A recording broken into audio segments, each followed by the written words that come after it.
আয়ুষ্মান ভারতের form fill up যারা করেছিলে, অর্থাৎ আয়ুষ্মান ভারত কার্ডের জন্য যারা ফর্ম ফিল আপ করেছিলে তাদের কিন্তু কার্ড ডাউনলোডের প্রক্রিয়া শুরু হয়ে গেছে। প্রত্যেকেই তোমরা ডাউনলোড করে নিতে পারবে এবং চেক করে নিতে পারবে, সম্পূর্ণ মোবাইলের মাধ্যমে তোমরা এটা করতে পারবে। তো সেক্ষেত্রে কীভাবে তোমরা কোন ওয়েবসাইট থেকে মোবাইলের মাধ্যমে চেক করে নিতে পারবে এবং ডাউনলোড করতে পারবে তার সম্পূর্ণ প্রসেস তোমাদেরকে এই ভিডিওতে দেখাবো। তো প্রথমেই অফিসিয়াল ওয়েবসাইটে যেতে হবে, এর লিঙ্ক আমরা ভিডিও ডেসক্রিপশন বক্সে দিয়েছি, এখান থেকে সরাসরি তোমরা এই ওয়েবসাইটে আসতে পারবে।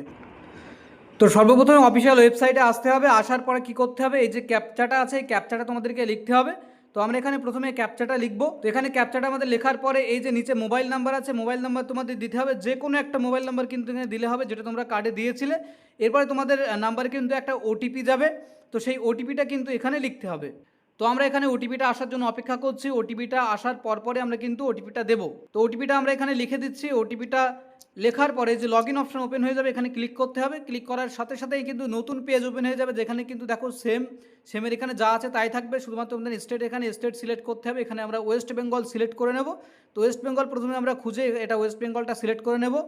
তো এখানে আমরা ওয়েস্ট বেঙ্গল সিলেক্ট করে নিলাম। এরপরে হচ্ছে ডিস্ট্রিক্ট তোমাদের যার যে ডিস্ট্রিক্ট সেটা এখানে সিলেক্ট করতে হবে। আমরা এখানে নর্থ চব্বিশ পরগনা সিলেক্ট করব।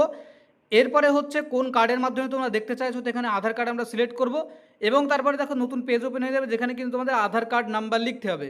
তো যে কোনো একজনের ফ্যামিলির আধার কার্ড নাম্বার এখানে দেবে যাদের ফর্ম তোমরা ফিল আপ করেছিলে। তো এখানে আধার কার্ড নাম্বারটা আমাদের প্রথমে লিখতে হবে, আমরা এখানে আধার কার্ড নাম্বারটা লিখলাম।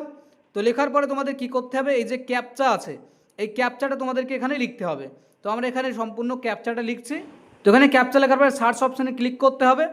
যখনই তোমার সার্চ অপশানে ক্লিক করবে তখনই দেখো এখানে তোমাদের ফ্যামিলিতে কজন আছে। তো এরপরে দেখো এখানে কাদের অ্যাপ্রুভড হয়েছে, কার নট জেনারেটেড, অর্থাৎ এখনো পর্যন্ত জেনারেটেড হয়নি কার্ড, সমস্ত কিছু কিন্তু দেখাচ্ছে। তো এরপরে তোমাদের এই যে ডাউনলোডের অপশন আছে, যাদের অ্যাপ্রুভ হয়ে গেছে তারা কিন্তু সরাসরি এখান থেকে ডাউনলোড করতে পারবে।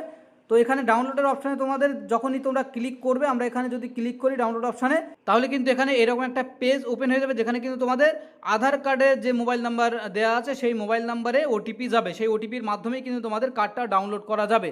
বাকি যে সমস্ত কার্ডগুলো আছে সেই সমস্ত কার্ডগুলো যখনই জেনারেটেড কমপ্লিট হয়ে যাবে, ভেরিফিকেশন কমপ্লিট হয়ে যাবে, তখনই কিন্তু তোমরা ডাউনলোড করতে পারবে। তো আশা করছি তোমরা বুঝতে পেরেছো, এইভাবেই তোমরা মোবাইলের মাধ্যমে কিন্তু আয়ুষ্মান ভারত কার্ড অনলাইন থেকে সরাসরি ডাউনলোড করে নিতে পারবে। তো আজকের ভিডিও এ পর্যন্ত। যদি ভিডিওটি ভালো লেগে থাকে অবশ্যই শেয়ার করবে এবং সাবস্ক্রাইব করে রাখবে পরবর্তী ভিডিও নোটিফিকেশন সবার আগে পাওয়ার জন্য।